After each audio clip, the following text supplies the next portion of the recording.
Olá, bom dia, boa noite, boa tarde. Mais um vídeo bacana para o canal Brasil Carros. Hoje vamos ver como começou e como terminou a fabricação do famoso 147. Vamos ver esse vídeo juntos. O Fiat 147 foi o primeiro modelo de automóvel produzido pela Fiat do Brasil entre 1976 e 1986, baseado no 127 italiano.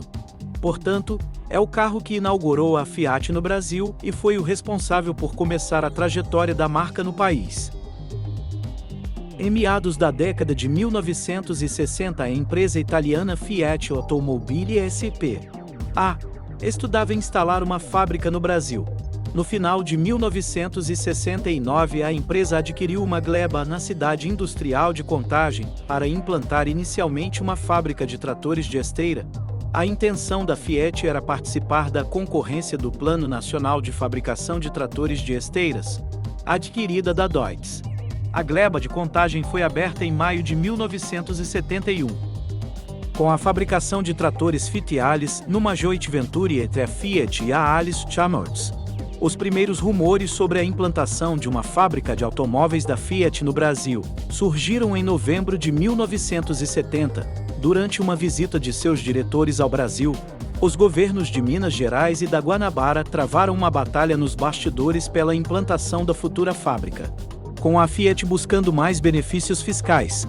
No fim, o governo de Minas Gerais acabou vitorioso após oferecer arcar com 40% dos custos de implantação da fábrica. Em 1973, o presidente mundial da Fiat, Gianni Agnelli, viajou ao Brasil e assinou um contrato para a implantação da fábrica de automóveis Fiat em Betim, Minas Gerais. Agnelli anunciou para a imprensa que a futura fábrica seria responsável pela construção do modelo 127. Projetado pelo engenheiro Dante Giacosa e pelo designer Pio Manos, o modelo 127 foi pensado para revolucionar o conceito de carro popular e substituir o Fiat 850. Pouco antes de uma apresentação do projeto, em 1969, Manos faleceu em um acidente automobilístico a caminho da Fiat. O projeto prosseguiu e o modelo foi apresentado em 1971 nos salões do automóvel de Paris e Londres. O Fiat 127 venceu o Prêmio Carro Europeu do Ano em 1972. O piloto de Fórmula 1 José Carlos Pace testou o automóvel no circuito de Vallalândia em 1973 para a imprensa brasileira. Após o anúncio de Gianni Agnelli, a Fiat passou a importar alguns modelos do 127 para testes de 1 milhão de quilômetros no Brasil. Durante os testes, realizados na Bahia, em Minas Gerais e São Paulo, o 127 foi submetido ao tráfego esperado para o território brasileiro, tanto urbano quanto rural. Diversos problemas foram constatados. A suspensão era frágil para nossas estradas. A carroceria precisava ser reforçada e todo o sistema de vedação precisou ser reprojetado, pois a poeira invadia profusamente o veículo, incluindo o habitáculo. Os técnicos da Fiat tinham como referência o Volkswagen Fusca, veículo líder de vendas no Brasil e conhecido por sua robustez, fácil manutenção e baixo custo. O principal desafio da nacionalização do projeto do 127 era a motorização. O motor original do 127 possuía apenas 900 cm3 e taxa de compressão 25% maior que a média dos motores utilizados em automóveis no Brasil. Os primeiros 127 importados tiveram problemas de desempenho por conta da gasolina brasileira ser inferior à utilizada na Europa.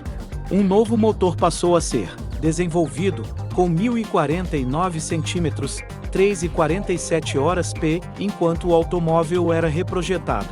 A nova suspensão, adaptada ao Brasil, foi projetada com base em pneus radiais e rodas de 13 polegadas. O autorrádio foi desenvolvido isoladamente pela Motor Rádio por 2 anos, após a Fiat constatar que nenhum fabricante nacional possuía um aparelho que coubesse na gaveta do 127. A Fiat anunciou que o primeiro veículo seria produzido em Betim no final de 1976, a uma capacidade de produção de 150 mil veículos por ano. Posteriormente, esse número aumentou para 190 mil por ano. O 127 reprojetado foi concluído em 1974. A Fiat optou por rebatizar o veículo como Fiat 147, nome da versão de exportação do 127. O primeiro veículo produzido pela fábrica de Betim foi concluído em julho de 1976. O carro foi mostrado oficialmente pela primeira vez no Salão do Automóvel. Realizado no dia 18 de novembro de 1976, foram expostas 15 unidades do Fiat 147 pintadas em cores diferentes e inclusive protótipos de 147 movidos a álcool ou etanol, primeiro veículo movido a álcool em todo o mundo. Assim que chegou ao mercado nacional, o Fiat 147 ganhou o título de mais estável carro nacional. Era também o carro de passeio no Brasil com o menor motor. A produção do Fiat 147 foi iniciada em julho de 1976.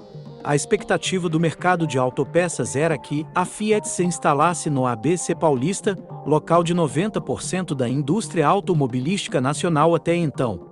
A instalação da Fiat em Minas Gerais atraiu inicialmente poucos fornecedores, de forma que a nova fábrica teve de lidar com problemas e atrasos no fornecimento de peças que atrasaram a produção. 6 meses após o início da produção, a Fiat tinha muitas unidades do 147 estocadas em fábrica, aguardando o fornecimento de para-choques e vidros para serem concluídas e comercializadas, apesar do crônico problema de fornecimento de peças, o que obrigou a Fiat a manter um imenso estoque de peças em contagem até 1987, quando o problema de fornecimento foi sanado. Haviam 20 mil pessoas em fila de espera para adquirir um 147.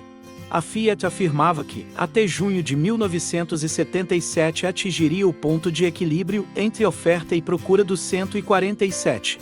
No final do primeiro semestre de 1977 já haviam sido vendidos 35 mil veículos e a Fiat preparava as primeiras exportações do 147 para o Paraguai. Em novembro de 1976, a revista Quatro Rodas divulgou os resultados do seu teste completo, realizado com o 147.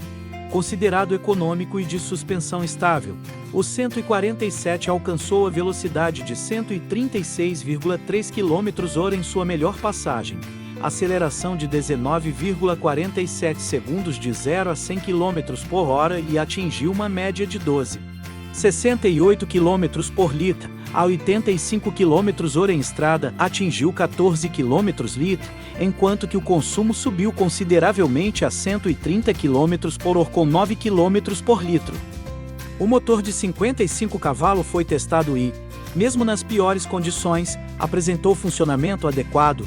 Os freios mistos disco no eixo dianteiro e tambor no eixo traseiro conseguiram parar o 147 a uma distância de 41 metros. Quando acionados a uma velocidade de 100 km/h, a transmissão foi considerada precisa, porém o veículo apresentou certa dificuldade no engate das marchas, principalmente da ré. Em março de 1978, durante um teste de automóveis nacional promovido por Quatro Rodas no Autódromo de Interlagos, com o piloto de Fórmula 1 Jody Scheckter, o câmbio foi novamente criticado. Os freios foram considerados por Scheckter desagradáveis por alterarem a trajetória do veículo quando acionados no limite. Os pontos positivos do 147 avaliado pelo piloto foram a suspensão, considerada estável, o motor, a direção e o acabamento. O problema crônico na transmissão do 147 foi parcialmente sanado apenas em 1979, após um reprojeto da caixa de câmbio. Em 9 de dezembro de 1986, a Fiat anunciou o encerramento da produção da linha 147 até o final daquele mês. Naquele momento, o 147 era considerado uma plataforma defasada e estava em contínua queda de vendas desde 1979.